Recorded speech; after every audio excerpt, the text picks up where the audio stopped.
Bonsoir à tous et bienvenue dans Au Quotidien, la suite en ce jeudi soir avec Colin Ancel pour nous accompagner. Bonsoir Colin. Bonsoir. On est mercredi. C'est ce que je me disais. Je suis fatigué. Et Solène Landais. Bonsoir chère Solène, le retour de Solène, bénévole au sein de la LDAS 72, la Ligue de défense des animaux de la Sarthe. Bonsoir Solène. Bonsoir. Bienvenue sur le plateau, on va parler des portes ouvertes du refuge qui auront lieu samedi et dimanche à Neuville-sur-Sarthe. Un rendez-vous important pour le refuge et plus que jamais cette année, on va en parler dans quelques instants. Déjà, on va rappeler à Colin, nos amis téléspectateurs, ce qu'est la LDAS 72, la Ligue de défense des animaux de la Sarthe. Voilà, tout à fait. Donc c'est un acronyme effectivement. Et donc c'est un refuge pour animaux plutôt à destination qui recueille en fait plutôt chiens et chats à l'origine, donc, mais aussi des nacs, donc des lapins, des gerbilles, tout ce qui est nac, et qui fait également pension. Donc, voilà. Comment ça se passe justement quand il y a un animal errant? On peut faire directement appel à vous Non. Non, le refuge ne récupère pas directement. Normalement, c'est le rôle des mairies en fait, de récupérer, qui ont une fourrière. Mais par contre, le refuge fait fourrière pour certaines mairies. D'accord. Ça dépend des conventions. Combien d'animaux sont accueillis chaque année au sein de ce refuge? Beaucoup. Il y a plus de 300 chiens, je crois, qui tournent dans l'année. Il y en a 40 à peu près en ce moment. Il y a une quarantaine de chiens et on va dire 80 à 100 chats au refuge actuellement. C'est des abandons d'animaux? Il y a de tout. Des abandons, donc il y en a qui viennent de la fourrière, donc des animaux trouvés, donc qui viennent des fourrières. Il y a de la fourrière du Mans, mais aussi de d'autres fourrières, de d'autres communes, bien évidemment. Et voilà, normalement, trouvés en direct, non, sauf ceux de Neuville, en fait. Et donc on va du chien, chat, ça c'est les animaux un petit peu traditionnels qu'on trouve dans des refuges, mais aussi donc les nouveaux animaux de compagnie. Il y a des animaux parfois un petit peu particuliers qu'on peut trouver. On a déjà eu des octodons. Pardon? Des octodons. J'ai fait la même tête que vous, Alia. Alors qu'est-ce? Je ne sais pas si vous le savez à la maison, mais Solène va nous le dire. Ce sont des tout petits animaux en fait. Voilà, il y a aussi des gerbilles, des chinchillas, des furets, régulièrement des furets, et puis bien sûr des lapins. Mais voilà, il y a plein de petits animaux, parfois un petit peu. Des octos? Des octodons. Très bien, on ira voir ça sur internet tout à l'heure, voir à quoi ça ressemble. Évidemment, vous prenez soin de ces animaux. L'idée c'est d'en prendre soin et puis qu'ils puissent être réadoptés, qu'ils puissent retrouver à nouveau une nouvelle famille.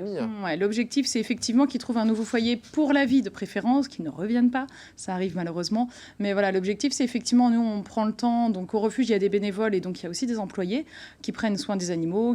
Donc, les bénévoles les emmènent en balade, en fait, notamment pour les chiens.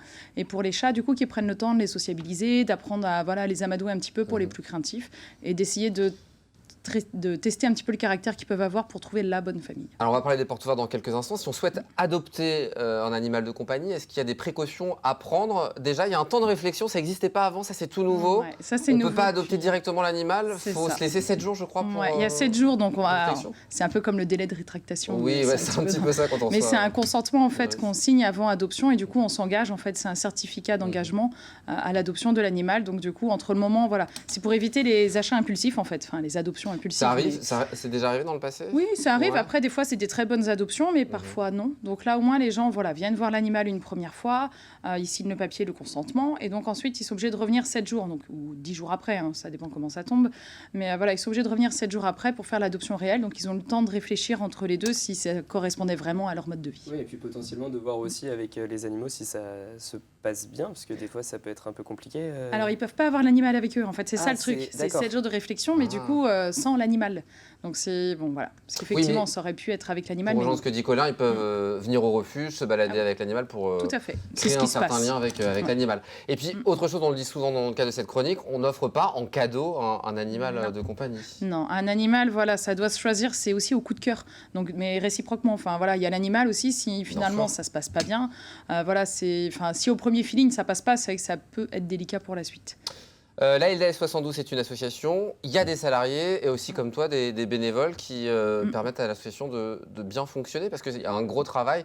Justement, tu le disais, il faut balader les animaux, il faut en prendre soin. Vous êtes combien au sein de l'association aujourd'hui? Il y a 6 salariés et autrement, en bénévole, on est une bonne trentaine, entre 30 et 40. Après, ça dépend des périodes aussi, mais on est une bonne trentaine de bénévoles à tourner. Là, on envoie une partie, c'était les bénévoles des portes ouvertes de l'année dernière. Donc, on les retrouvera peut-être samedi et dimanche. Il y en a une grande partie qui seront samedi, situation financière un peu compliquée actuellement au sein du refuge. C'est important de le dire aussi ce soir à l'antenne.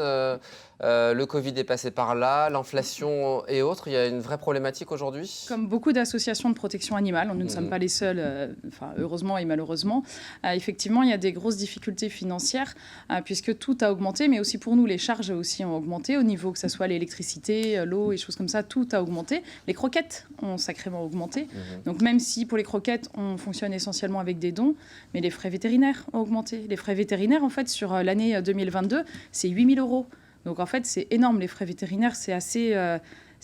Non, c'est pas 8 000 €, c'est 20 000 €. 20 000 je me trompe. Ouais, c'est 8 000 € d'électricité, charges, choses comme ça, et 20 000 € par an. Et ça, de c'est frais vétérinaires. une obligation en tant qu'association quand on a des animaux qui soient à jour au niveau de leur vaccin. Oui, du coup, il faut qu'ils soient identifiés, ça c'est Bien obligatoire. Donc il y a les vaccins, mais il y a aussi les soins, parce que régulièrement, on récupère des animaux qui ne sont pas en bon état. Donc il y a beaucoup de frais vétérinaires. Donc vous avez besoin des dons de tout à chacun pour mieux fonctionner, en tout cas, parce qu'il y a des risques pour l'avenir peut-être. Donc l'idée, c'est d'apporter des dons d'un côté. Ça, comment on fait pour des dons? C'est tout simple. Tout à fait, ouais. Donc là, effectivement, cette année, l'objectif, c'est beaucoup de dons. On fonctionne essentiellement avec les dons des particuliers. Et donc, il y en a eu moins l'année dernière et depuis Covid, en fait, parce que voilà, les gens, effectivement, c'est dur pour tout le monde, donc ils donnent moins aussi. Donc, nous aussi, on est un petit peu tributaire de ça. Et c'est facile de donner, en fait, et il y a possibilité de donner toute somme, et même 1 € par mois, en fait, ça fonctionne très bien, le 1 € par mois. Et effectivement, en fait, s'il y a 7000 personnes qui donnaient 1 € par mois, on serait loin d'être en difficulté et on pourrait faire plein de choses au refuge. On lance un appel à tous nos téléspectateurs pour enflouer les caisses de la LDS 72. Évidemment, il y a les portes ouvertes qui sont l'occasion aussi déjà de découvrir le lieu, ce beau refuge qui se trouve à Neuville-sur-Sarthe, et puis de voir les animaux, et puis de vous soutenir aussi d'autres manières, puisqu'il y aura plein de choses à acheter notamment. Oui, donc là, les portes ouvertes, c'est surtout organisé par les bénévoles. Et donc, effectivement, l'objectif, c'est donc de faire connaître le refuge, bien évidemment, de faire des adoptions, oui, mais c'est aussi et surtout de récolter de l'argent, effectivement. Donc, les bénévoles, en fait, il y a eu pas mal de petites créations qui ont été faites pour vendre au profit du refuge. Il y aura aussi des gâteaux, des boissons, des glaces, si le congélateur fonctionne bien. Il fonctionnera, le congélateur. Parce qu'ils annoncent beau ce week-end et chaud. On sera à l'abri sous le hangar qui a été refait l'année dernière.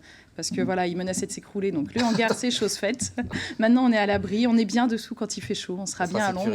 Donc venez, il y aura plein de petites choses à vendre et voilà, de quoi vous faire plaisir pour la fête des mères et fête des pères qui arrivent. Notamment réalisée par Solène, parce qu'elle ne le dit pas, mais elle est très manuelle et elle fait beaucoup de créations. Beaucoup de choses, ouais. Donc on pourra retrouver ça samedi et dimanche. Tu es encore en train de préparer des choses, je suis sûr, en plus. Oui. Tu vas aller bosser après pour samedi et dimanche. Si on souhaite venir, du coup, c'est gratuit, il faut réserver, c'est porte ouverte. Pas besoin de réserver, c'est entièrement gratuit. Mais n'oubliez pas les espèces à carte bleue. Voilà, on prend tout pour les dons. Ce sera aussi possible sur place. Donc voilà, mais même si vous n'avez rien à dépenser, vous pouvez aussi venir découvrir le refuge. Eh bien, avec grand plaisir. Pour discuter avec vous aussi. Tout à fait. LDS72.fr, il y a le Facebook et tous les réseaux sociaux que tu agrémentes en partie, je sais. Tu réponds souvent à tous les messages. LDS72.1. Je suis pas toute seule. Non, heureusement, parce qu'il y a beaucoup de messages évidemment, sur les questions par rapport aux animaux. Merci beaucoup, Solène, d'être venue en plateau. Tu reviendras de temps en temps? Oui. Ouais, c'est toujours un plaisir de t'avoir. Elle fait partie des chroniqueurs historiques qui ont démarré avec moi il y a 7 ans maintenant. Ouais.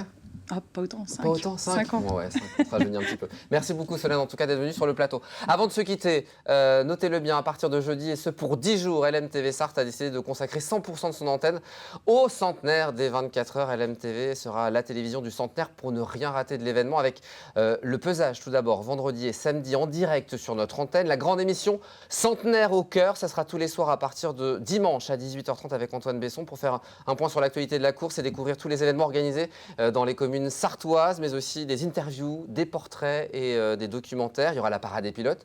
Ça sera vendredi la semaine prochaine, vendredi 9 juin après-midi, donc à partir de 14h. Et puis le grand direct des 24 heures avec un décrochage tous les quarts d'heure, samedi 10 et dimanche 11 pour suivre la course en temps réel avec les reportages de la rédaction, l'analyse du journaliste spécialiste d'endurance auto Bruno Palmé qu'on aura la chance d'avoir avec nous, sans oublier les rencontres faites par Amanda Scott. Bref, vous l'aurez compris, tout se passera sur LMTV, car LMTV, c'est la télé du centenaire, du vendredi 2 juin au dimanche 11 juin prochain. Toutes les informations à retrouver sur notre site lmtv.fr. Très bonne soirée.